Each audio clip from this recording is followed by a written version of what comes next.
in Jordan Elementary School, so even though I'm in 5th grade, I'm in with my kids all day long. And yeah, my name is Jason Swanson. I teach 5th grade in Alsip, Illinois. And again, I have a general ed classroom, so I'm with my kids all day long. We just thought when we were putting our heads together on what we wanted to present, we thought about a bunch of different topics, but one of them that we talk about all the time whenever we get together is some really good books to have in the classroom. I think especially my first year, it's not the problem isn't finding good books. That's actually like not a problem at all. The problem is just like kind of weeding it out. Like we go to Barnes and Noble and it's like everything is good. So that's like the advice that I could have used my first couple years, just because it's really overwhelming otherwise. I don't know, what are you guys, elementary, secondary? Secondary, okay. I'm elementary. Okay, so especially me, I'm kind of stuck in the middle a little bit, so Hi. it's good to see you. So we were just kind of like thinking about some books that you could teach throughout any subject, and that's the wonderful thing about books, and that's the wonderful thing about the shift in education right now. It's kind of going toward just literacy in anything. Literacy in math, literacy in science, social studies, what have you. So we just kind of put our heads together, pooled our resources, and these are some really good ones to just stick in your classroom and put on the shelves. But before we just get started, you know, we talk all the time about books that we read. We're friends, but, well, sometimes we're friends. But the nice thing about schools right now is there are a lot of different people depending on your school situation that you could go to for just advice, your reading specialist, your librarian or resource teacher, depending on the situation in your school, what have you. I teach in Palatine, so the public library is a really good place to go, and actually I skipped over it my first couple of years, which was silly. Do you use the... I do. Yeah, I mean, librarians, that's their job, and that's all they focus on. You can just give them a call, and a lot of them are very excited to help out teachers, especially and pull some great reads. And then you're a big fan of Amazon. I am. I buy everything on Amazon, but I use their book reviews and a lot of the user reviews there. And again, like a lot of like things in social media, you know, I follow a lot of just different authors and different like blogs on Twitter and things like that. And a lot of the books that I found I've gotten through social media, just, hey, this is a great book to teach your kids about, you know, whether it's a specific historical topic or whether it's like just a good read as a read aloud. There's a lot of things there to find as well. And I feel like at our age level that we teach, there's been a huge shift toward that age, and there's a lot coming out in that intermediate kind of range. So it's a really exciting time to. Yeah, and a lot of the books that we're going to show you. Sorry for you secondary people, but a lot of the books we're going to show you, the main characters and the protagonists are very, you know, in that 10 to 12 age group. So a lot of like 5th and 6th grade students, and you know, so then our kids can really relate to that, and they really enjoy those reads. I would say so. Okay. Sorry, this is more to just remind me of like things. You know, I'm sure I don't have to tell you guys the benefits of read alouds. They're just so numerous, but it depends. I mean, no matter what you teach, incorporating literacy and literature into your classroom is going to be helpful to kids.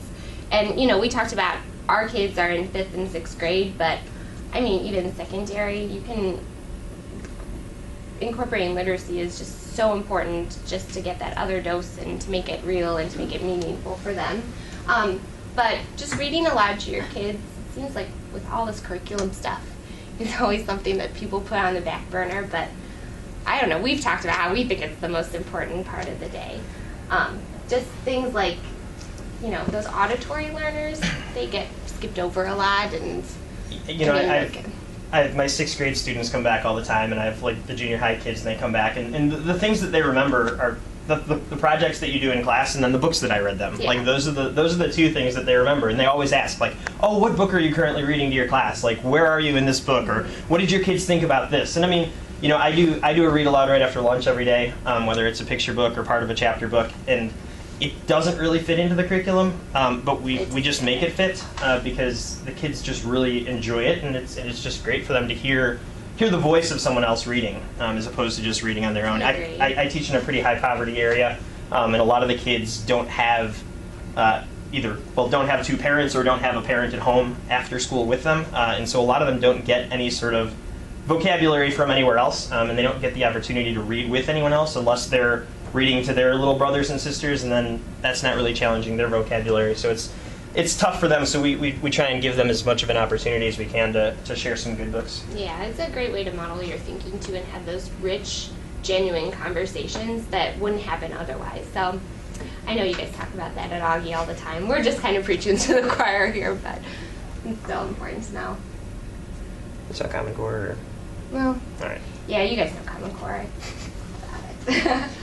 We, just so you know, we're using Lexile levels to kind of give you a range of the books that we're talking about. But the thing, I mean, when we talk about Lexile, just take it with a grain of salt, you know this. Like, Lexile gives you a great vocabulary range. I think it mostly measures vocabulary, but it doesn't have to do really with like their background knowledge or necessarily even their maturity level. So it just gives you a good idea of what to expect in the book. But my favorite example is Animal Farm. I think the Lexile for that is 4th grade. But there's no way a 4th grader should be reading Animal Farm. Like, they can understand the right. very limited. The vocabulary is one thing, but the content and piecing that all together is completely different. I don't think they even know about Soviet Russia or anything like that or whatever is going on. So we just use Lexile as kind of a measurement tool, but you have to, I mean, you know this, you have to see what works for your kids in your classroom at the time you're teaching it. One thing I'm going to start off with, I use a lot of picture books in 6th grade. Picture books are a great way to have a small piece of literature as a hook, or it's not like the longevity of a novel. So I use it a lot with incorporating cross-curricular stuff, science, math. We read aloud, social studies, there's a lot going on. So these are just some books that I've incorporated in my classroom. For secondary people, picture books are a really great way to get your kids excited. And I don't know, my kids speak at least 2 languages. One of them is either English or their home language, and sarcasm is their second language. Like, nothing gets them revved up. Like making fun of me by saying, oh yeah, we love reading picture books. They really do too. So, like, if nothing else, you're tapping into that, like, sarcastic side of them, but then they genuinely get excited about it. So I kind of use picture books that way. I came across this book at, I think, the Illinois Reading Conference, actually, and somebody told me about it. It's a great, but it's called Riding the Tiger. It's by Eve Bunting, and even though it's a picture book, I'm just going to show you what it looks like inside. It's a really intense picture book. I would not put this on a kindergarten or even 3rd grade bookshelf. This is like a picture book for, I think I am risky using it in 6th grade even. Like, it's an intense picture book, but that's kind of what I love about it. There's a decision-making theme, and depending on the community that you're going to teach or student teach in, you can take a few different avenues with it. But basically, the plot of it is a kid who's new to town, and he's kind of lonely, he's kind of feeling a little isolated, and a tiger comes up to him and says, well, you know, I know that it's hard being new, and, you know, jump on my back, we'll take a ride around town, and, you know, we'll be friends. And he starts, you know, as the book goes on, the tiger gets bigger and bigger, and you start realizing that the tiger isn't really somebody you want to hang out with, and the kid has to make a decision about, you know, how he's going to get out of the situation, if he's going to get out of the situation. The phrase riding the tiger kind of means being confronted with a difficult decision and having to make the right choice, even though it's hard. And I teach this actually in the springtime with my 6th graders, because that's when they get the most squirrely. They're ready to move on from elementary school and all that means. And so we use the phrase riding the tiger, like, hey, are you riding the tiger today? Are you getting off of the tiger's back and making the right call? So it's a great story for, I would say, especially the upper elementary and middle school, high school group. Also, we talk about these woodcut pictures in there and just like pulling in that art and talking about how illustrations aren't always hand-drawn and things like that. So that's another way you can incorporate some good stuff into that. I can pass these around if you'd like to see them. Could that also be analogous to games? I would say, like, depending on your community, definitely. My kids they live in a community where that's kind of out of their realm, but definitely making good choices. But then other communities, yeah, I think it's very relevant to that especially. I'm a big David Weisner fan, so I had to incorporate him. This is Flotsam, but he has, I brought some other books. I brought Tuesday and Sector 7. I'll pass those around while I'm about Flotsam. I really enjoy incorporating him into the classroom, especially with language arts, but all sorts of things. He doesn't always have, like Flotsam for instance, this book doesn't have any text, it's just pictures.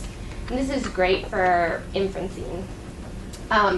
My kids have to look at the pictures and write their own story and write their own dialogue or what have you in it. It's great in terms of showing them like, hey, what's happening here, read between the lines, what's going on. I have some of my kids who would never notice detail before be really into it because it's almost like, I mean, they treat it like a Where's Waldo. They love finding like the little stuff in there. I don't use that book particularly, but another thing with books without words is that I have a lot of ESL students in my classroom and in our school, so just getting them talking about anything, so they can still tell that story even if they aren't able to read it. Absolutely, they can pick the vocabulary. They can have some like definite influence into that.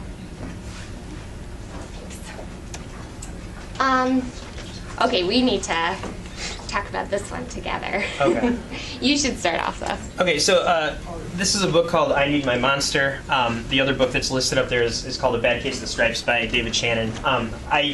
Christie uses I Need My Monster in her class, and I use A Bad Case of the Stripes in mine, and for the same purpose, or some of the same purposes. They're very descriptive books. So in this book, they're describing the way that the monster looks, right, that's hidden under the bed. And in Bad Case of the Stripes, this girl has all these things happen to her. She, gets polka dots and all these things. And so we do this, I do it I'll read the book twice. So the first time I read the book, I give the students like blank paper and they divide it into different sections. And as we're doing that, they're responsible for drawing what the girl looks like as her different stripes are happening, or what the monster looks like. Using kind of their own imagery, so it's a great book for visualizing and things like that. And then we'll read it again after they've drawn and colored their pictures, and then they can see what the artist or how the artist pictured those same characters. Yeah, we do the same thing, and also, if nothing else, I like to get my kids to read books twice. They don't do that naturally, a lot of them, and it's a great motivation tool there's a benefit to reading things twice. And a lot of them, they miss little details, and then when you show them the picture the second time, they're listening more carefully, they're trying to match their picture to the story, so it's a great way to motivate them to read something over again. They don't do that all the time. I don't have this book. Neither of us have this book. No. We want it so badly, but It's a great book. it's Santa. I'm going to ask Santa for it. But it's a great book. I don't know if you've talked about this in your classes or anything. It's called The Day the Crayons Quit. And it's really cute. It's funny. The box of crayons writes to this little boy. They have all these complaints. They don't like how he's been using them for different things. I know the gray crayon feels like he has a lot of work to do whenever the boy draws elephants, because do you know how big an elephant is? It's huge, and that's a lot of gray. And the red crayon feels overworked. He's, good for Christmas. He's good for Valentine's Day, and apples for back to school, and too much. And beige has an identity crisis going on. Nobody knows he's beige. He's called tan, he's called yellow, and he's not any of that. He's beige. So it's great for voice, teaching those traits and getting them to see in authors, like how an author is really great at voice and how they can capture this in their own writing. I'm sorry if I'm blocking it. But also, I use it for persuasive writing and letter writing too. The crayons write little letters, and they're persuading him to kind of get his act together and use them for different purposes, and it gives them a great model. I have a lot of my kids who struggle with writing, who that's not their strong suit.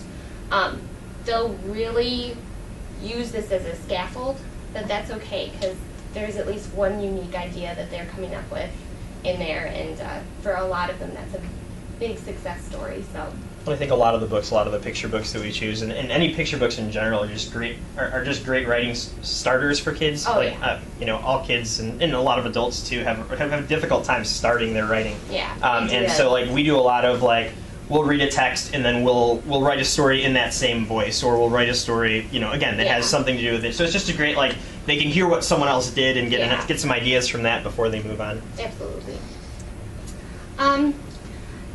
I went to a conference a couple years ago hosted by Stephen Lang. He's the author of this book. He wrote My Brother Dan's Delicious, and it's a persuasive piece about a boy who comes home from school and he swears there's a monster in his house. And the whole time he's trying to tell this monster, like, it's just in his imagination, spoiler alert, but he's telling the monster, like, okay, you know what, you gotta wait until my brother Dan comes home. He is the one you want to eat. You do not want to eat me, eat Dan. He's slow, so he's easier to catch. He's bigger than I am, so you're gonna get at least a couple meals out of this kid. Like, this is what's going on in the story. It's kind of gruesome when you're reading it. You're like, okay, well, here we go. The kids love it. I mean, like, they love that it's gory. And then you ask them to write their own version, and some of them, I mean, I feel like the social worker needs to get involved, but they think it's funny. It gives them an opportunity to be funny in their writing, which is actually really hard to do. Like, it's hard to write a funny piece, and especially for 6th graders, they think they're hilarious, but in their writing it falls a little flat from time to time, so then this gives them that boost that they might need. And if nothing else, I have a lot of kids, like, this is a fairly long story for a picture book, and we talk a lot about developing stamina, and this is a really good like little stepping stone to developing a little bit of stamina in their reading. Okay, so this next book, Star of Fear, Star of Hope, is a book that I read with my 5th graders. It's at the Lexile level is listed at 490. It's again.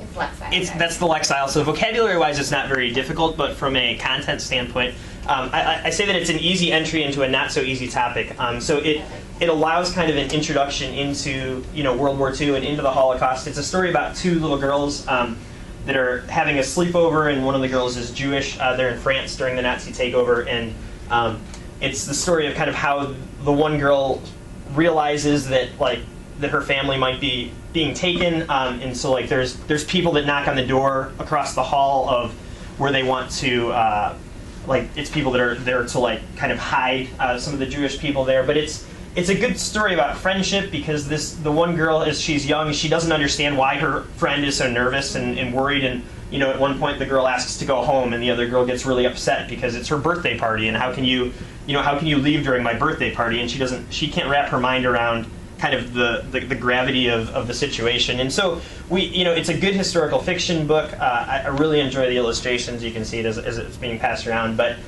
it's, as we talk about World War II, it's kind of a nice kind of introduction into, instead of just jumping in with, hey, there was this thing called the Holocaust, it's kind of nice to see it from a kid's perspective and see how that related to their lives and how that affected them.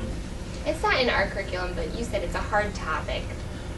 There's a lot of depth to that topic. It's hard to talk to little kids about it. So. Okay, changing gears a little.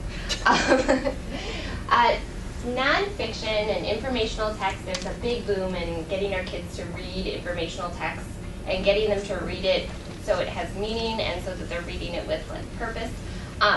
This book, my school just bought for our grade level last year, and it's a great nonfiction picture book, but in terms of being a picture book, the photographs are by Nick Bishop. He's really big into just photography. He's a great photographer. I would say he is the photographer for a lot of these kinds of books, and he really seems to get what kids want to see. But anyway, it's literally about somebody who studies tarantula as their profession. So when you talk to your kids about careers and things like that, this is a good way to incorporate that. But if nothing else, my kids really like the pictures of these huge hairy spiders that are really gross. I had a lot of kids just They didn't even care what the book was about. They wanted to see the pictures. And for them, like, getting them to use informational text and use the different parts of it, using the index, using the captions, having the pictures not be like a page filler, but rather having meaning. Like, I tried to like actually breeze through some of the text and get them to extrapolate on the pictures more, because I have a lot of kids who, they see a picture in a book and they think, oh great, I don't have to read as much on my page. But they should spend that time, and this gives them that motivation to spend that time. What do they say? Students practice. Yeah, I mean, just like having meaning for the index. It has a great bibliography, which my kids, like, they don't know what the purpose of that is. These are like extra pages to them, but then all of a sudden they have more meaning and motivating factors to them. Okay, so this next book is called the Chronicles of Harris Burdick. Narnia, right? Narnia, right. And so this is a book by Chris Van Allsburg, but it's actually a collection of short stories by a bunch of different artists or authors. John Cheska does one of them. Stephen King writes one of them. Kate DiCamillo wrote another one. And as Christie shows you, what it does is it's an image, okay, to start each of the stories, and then there's a short story that goes with that picture. And so we use it a lot with in our writing curriculum. So we'll just show the kids the picture. We'll put it up on the dot cam or put it up on the screen, and we'll just have the kids use that as their story starter. So they have to write a story that goes with each of those pictures. And it's really interesting just to see, like, there's a lot of detail in all the pictures. They're all black and white or shades of black and white. And the kids have to, like, there's a lot of little details in there that some of the kids will pick up on, and different details that other kids will. So it's really interesting to see what different stories they come up with to go with that image. But then you can read them the story that that author chose, and it's the kids really get a kick out of, like, oh, that's what that was there for, or oh, I didn't realize that this harp was in the middle of the screen, or I didn't see those two people back there. And so as they see the different stories, it's really just kind of a nice it's a really good writing activity to do with them. Yeah, absolutely.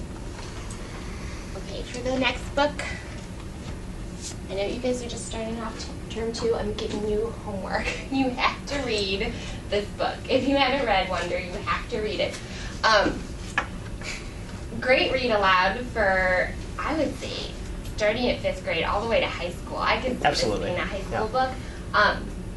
This is going to be one of those books, I think, that, like, I think it's going to get incorporated in curriculums pretty quickly. RJ Palacio got a lot of accolades for this.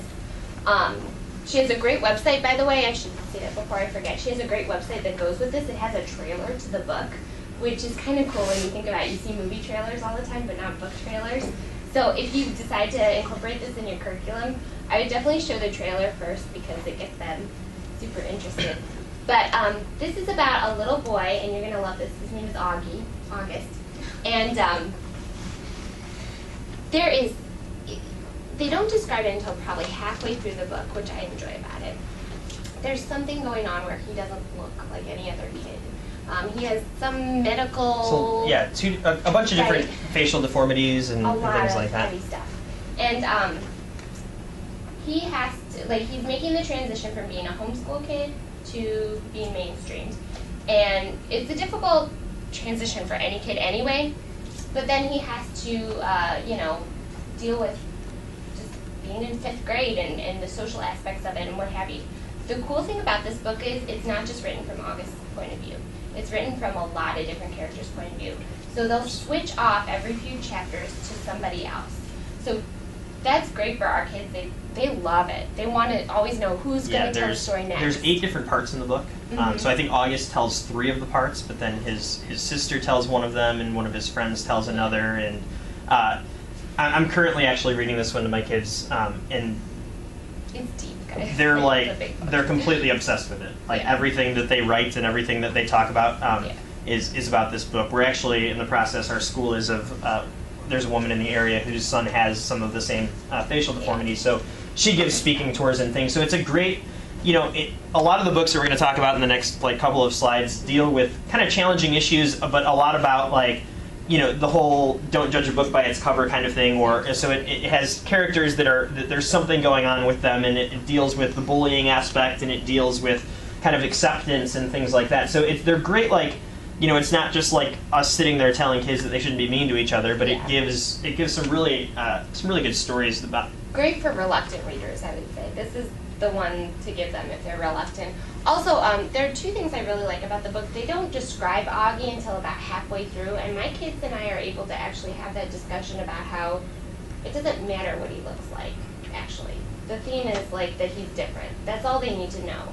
And that's a question I had a kid ask last year. Was like, what does he look like? It doesn't, don't worry about it. He's just different.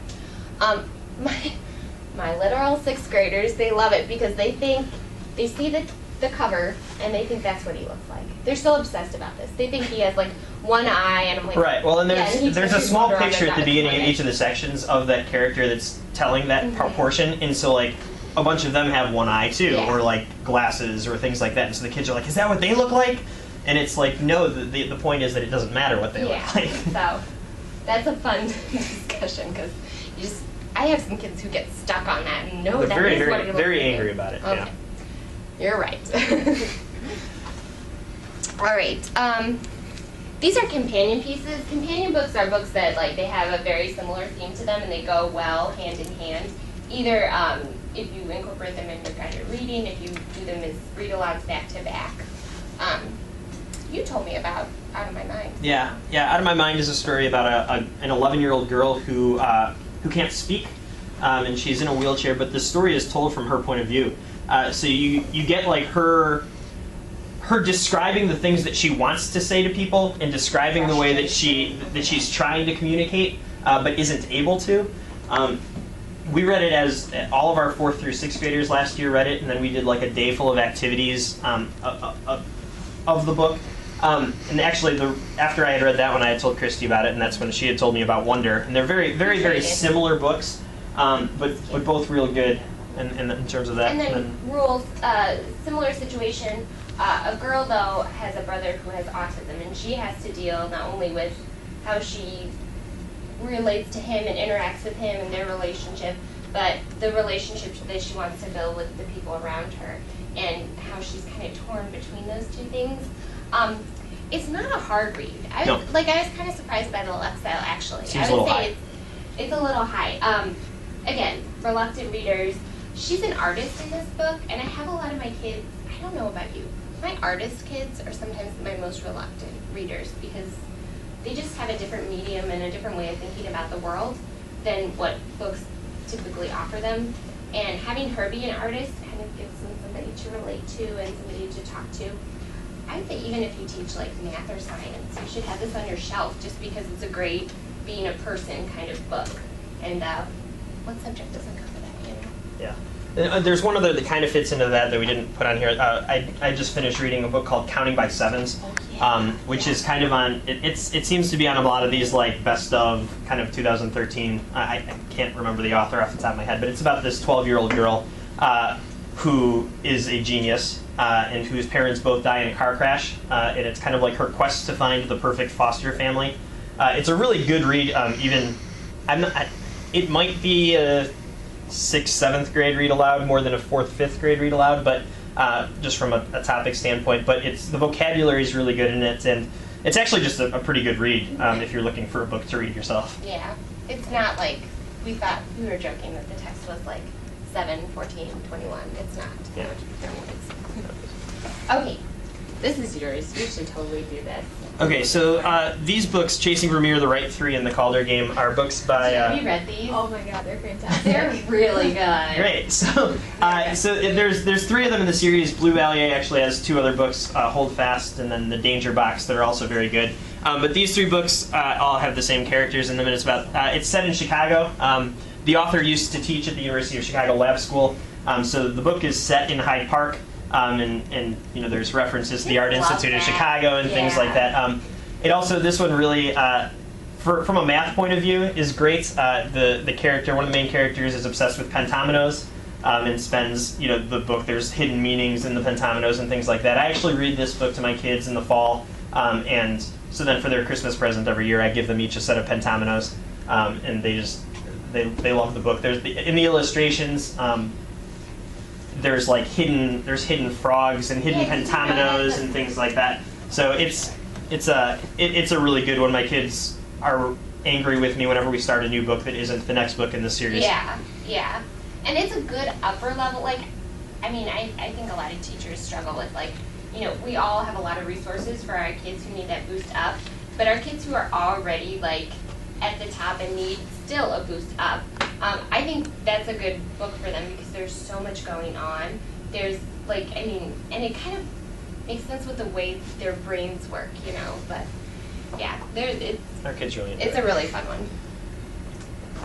Oh, I'm sorry, I have the Blue Pallier, too. This one's yours. Okay, so the Mysterious Benedict Society is, I think, probably my favorite children's book. It's lengthy, and my kids, when we start reading it, we do it as a read aloud, and it takes us a few months to get through, but it's the story of these 4 kids that kind of get thrown together via this series of like tests, and they get sent to this other school to kind of like infiltrate the other school and figure out what evil this guy is doing, and it's really cleverly written. The kids really enjoy it. It's a funny book. They really start to identify with each of the characters. There's 4 main characters, and each of them have their very special quirks about them. And so a lot of the kids, if you go to the website there, they have like which character am I test, and you can answer really questions, and there's a lot of kind of just stuff hidden in there that again goes over a lot of the kids' heads. But for those high readers, I had a group. My partner teacher had a group that did that as a literature circle book, on their own, and just loved it. Yeah, so. I think for the high readers on their own, for the kids who need that boost, it's a great read aloud. There's Agatha Christie kind of mystery, loopy loops in this book, and yeah, and there's 4 books currently in that series as well. So it's good to kind of, a lot of our kids have trouble finding books that they like, so when they find one, if it's part of a series, it's like they feel like they've struck a gold mine. Yeah, because they at least have 2 other books that they know that they're going to enjoy. And if they're lengthy books like this, a lot of that'll take them the year. So they feel like it's a moral victory for them. So one thing I have to point out, we are incorporating the websites into these, and I would suggest, especially for your read alouds, always Googling and seeing if the author has a website, because sometimes those are little gold mines. Like you were study saying, guides and things. Oh, absolutely. Or just Mysterious Benedict Society. That website has one of those search and finds or whatever. Mm-hmm. And I typically don't let my kids do anything during a read aloud except relax and listen. That's all they need to work on is their comprehension. But I do have some squirrelies that like to fidget anyway. Their hands are somehow stuck in their desk permanently. So this at least is a compromise. Okay, you're thinking about the story, you're seeing a picture from it, and you're allowed to be a little fidgety. And one of the characters in there spend a lot of time looking at newspapers and things because they think that they're odd because they do that. So we use that tie-in, and as a project at the end of the year, we do a newspaper with the kids, and so they use the characters and things from the story and the same word finds and things like that in their newspapers. This next one is Gregor, the Overlander. Again, we're making the point of the series. If you could get your kids hooked on a series, like Harry Potter, like Twilight, we all know how big those books are and how, the next book, there was so much anticipation. Oh my gosh, my reluctant readers series, I beg them to start. Some of you are nodding and you've heard of this book. It's a great read. There's action pretty much in the first, I would say, couple chapters, which for those kids who get really bored right away, this is a good one. Also, it's a good guy book. I have a lot of girls who like it. We were talking about this in my class yesterday. We were talking about how boys are kind of harder, no offense, sorry, but boys are kind of harder to persuade if the main character is not somebody to relate to. Did you pick up books that had girls on the cover? No, I didn't pick up very many books when I was growing up because there weren't as many options as there are now. And so I feel like my boys are a little less flexible. Don't worry, Gregor is a guy's guy, so they kind of like him. It's science fiction. There's science fiction. fiction, it's fantasy. It's the easiest sell in the world too right now because Suzanne Collins wrote the Hunger Games trilogy, so it's like so a lot of the kids, their parents, like especially my 5th graders, their parents don't necessarily want them reading Hunger Games yet, but it's like, hey, this is by the same author, and they're like in immediately. Yeah, and it's just this. He gets trapped in this fantastic world, and it's an adventure. He has to get out. It's a really classic book. It's classically structured, but Suzanne Collins, she just has that magic touch right now. And my gosh, my guys, this is that guy kind of book. Do you guys, okay, look at the cover. Does that remind you of anything, by the way? The Godfather. Yeah. Okay. So this is a book by Chris Rylander. He's a Chicago author, and so this book is the 4th stall. There's a ton of Chicago references. I'm a big Chicago Cubs fan, so my librarian actually recommended this to me. So there's a lot of like Chicago Cubs history and trivia and things intermixed within the book. Yeah, but it's The Godfather for kids. So that's what it is. It's about a boy who sets up shop in the 4th stall of the boys' bathroom and some abandoned. I don't know what's going on with the school. He has a deal with the maintenance guys to like get him a key into this bathroom. Under the table kind of thing, and he's a problem solver. That's what he is. He's a fixer. 5th grade. He's a fixer. So here's the thing: you're an adult. You're reading this book. You're thinking it's hilarious. I don't know about your kids. My kids are like, oh yeah. Like they think it's serious. So it's not funny to them. This happens. He's a fixer. He fixes problems. Like if you like a girl and you want to take her to an R-rated movie, he'll get you in. And he has like a little notebook and he writes down favors, who owes him favors, who he can like. It's funny. And like at one point in the first book, he kind of aligns himself with all of the other bullies in the school because he needs to take down this like head bully guy. Yeah. And so like the book describes each of the bullies, and they each have their own kind of unique voice and things like that. And my kids just thought it was hilarious, like that section of it. Mm-hmm. But like, as they're going through the plot, they're like, this could totally happen. Yeah, this is our life. This is it. And it's just kind of a fun read. It's not the vocabulary is not very strong. No. And it's not one that I would use like I want to model. I don't want to model their writing after. But it's kind of an enjoyable, a little bit lighter book that they really get into. Oh, absolutely. It's just and they're too young to watch The Godfather. Right. So here you go, read the book. We didn't put this in our picture book section because it's not really a picture book. It's not really a chapter book. It's kind of just like in between. But again, nonfiction. There's a big push. Common Core. It's all about informational text. Like we haven't been teaching that the whole time, but whatever. Skull in the Rock is a great book. It has a lot of different resources that can be pulled into it. But it's basically about. It's written by. It's co-wrote by Lee Berger and Mark Aronson. Lee Berger is an anthropologist. And he took his son to South Africa. They were kind of scoping the terrain out. And his son comes across, like the oldest clavicle so far. So it's just this 9-year-old kid dinking around, and then all of a sudden he makes a huge anthropological discovery. So, and the 6th grade, we talk about ancient world history. So this is like a slam dunk for me because we talk about early man, we talk about like bones, we talk a lot about, my class during social studies is like CSI Miami all the time. Mummies, this kind of stuff, it's a mess.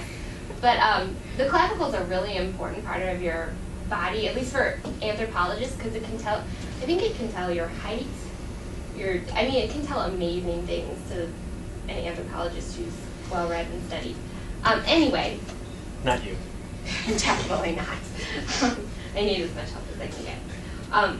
Anyway, so it kind of the story spirals into like learning more about who this clavicle belonged to, and it was like the oldest bone found at that point. The cool thing I love about this book is it's nonfiction and it has those great text features. I love how the text is laid out because he incorporates a lot of photographs, graphs, timelines, things like that, things that you really should hit on with your kids and teach them how to navigate that, which they don't know. Like, I didn't know this about my kids until I had to teach menus. They can't read a menu. They can't read a timeline unless somebody walks them through that process a couple of times. You would think it just comes naturally, and it really doesn't. This is a great way to incorporate something interesting and walk them through those could be boring kind of things.